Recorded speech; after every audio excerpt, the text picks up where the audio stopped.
আমার প্রিয় ক্লাস 10-এর ছাত্র এবং ছাত্রীরা, তোমাদের জন্য নিয়ে চলে এসেছি তোমাদের ইতিহাস বই থেকে অত্যন্ত গুরুত্বপূর্ণ প্রশ্ন উত্তর। চলো আমরা প্রশ্ন উত্তরগুলি জেনে নিই।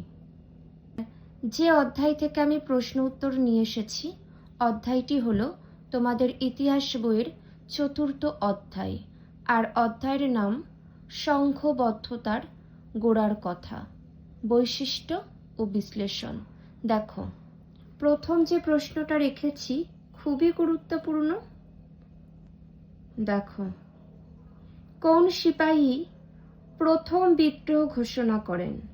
এটির উত্তর ব্যারাকপুর সেনানিবাসের সিপাহী মঙ্গল পাণ্ডে প্রথম বিদ্রোহ ঘোষণা করে 29শে মার্চ 1857 খ্রিস্টাব্দে। পরবর্তী, মঙ্গল পাণ্ডে কবে বিদ্রোহ ঘোষণা করেন?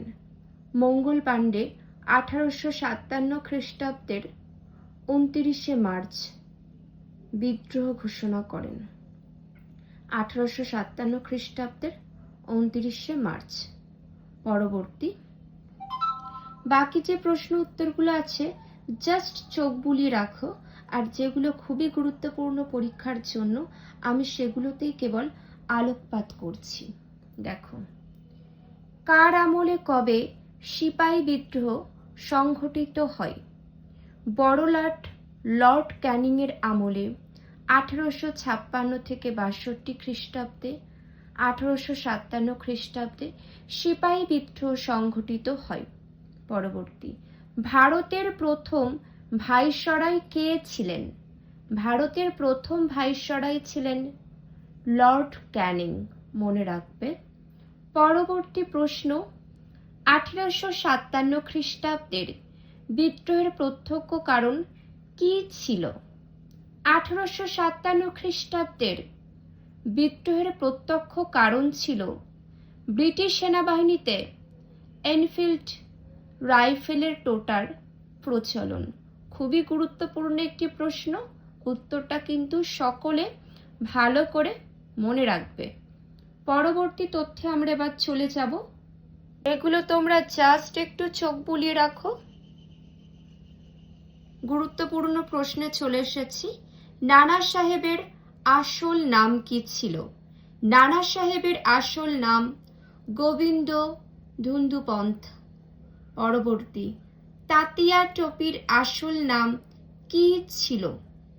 মনে রাখবে সকলে, তাতিয়া টোপির আসল নাম রামচন্দ্র পাণ্ডুরঙ্গ টোপি। পরবর্তী তথ্য, কোন আইনের দ্বারা ভারতে ইস্ট ইন্ডিয়া কোম্পানির শাসনের অবসান ঘটে? মনে রাখবে, ভারত শাসন আইন 1858 খ্রিস্টাব্দের দ্বারা ভারতে ইস্ট ইন্ডিয়া কোম্পানির শাসনের অবসান ঘটে। খুবই গুরুত্বপূর্ণ প্রশ্ন এটি। কোন আইনের দ্বারা ভারতে ইস্ট ইন্ডিয়া কোম্পানির শাসনের অবসান ঘটে? ভারত শাসন আইন 1858 খ্রিস্টাব্দের দ্বারা ভারতে ইস্ট ইন্ডিয়া কোম্পানির শাসনের অবসান ঘটে। পরবর্তী তথ্য, 1857 বিদ্রোহ কোন কোন অঞ্চলে বিস্তার লাভ করে? 1857 বিদ্রোহ কোন কোন অঞ্চলে বিস্তার লাভ করে? দেখে নাও, দিল্লি, অযোধ্যা, লখনৌ, কানপুর, বেরিলি, ঝাঁসি, বিহার প্রভৃতি অঞ্চলে বিস্তার লাভ করে, মনে রাখবে। পরবর্তী তথ্য দেখে নেব আমরা, খুবই গুরুত্বপূর্ণ একটি প্রশ্ন। মহারানী ভিক্টোরিয়া কোন আইনের দ্বারা ভারতের শাসনভার নিজ হাতে গ্রহণ করেন? উত্তরটি দেখে নাও, মহারানী ভিক্টোরিয়া 1858 খ্রিস্টাব্দে ভারত শাসন আইন দ্বারা ভারতের শাসনভার নিজ হাতে গ্রহণ করেন। বাকি প্রশ্ন উত্তরগুলি দেখে নাও। প্রিয় ছাত্রছাত্রীরা, যে প্রশ্ন উত্তরগুলি আলোচনা করে দিলাম প্রত্যেকটা খুবই গুরুত্বপূর্ণ, চেষ্টা করবে নিজেদের খাতায় লিখে নেওয়ার। আর এমন গুরুত্বপূর্ণ তথ্য পাওয়ার জন্য সকলে চ্যানেলটিকে সাবস্ক্রাইব করে পাশে থেকো। আজ এখানেই শেষ করছি।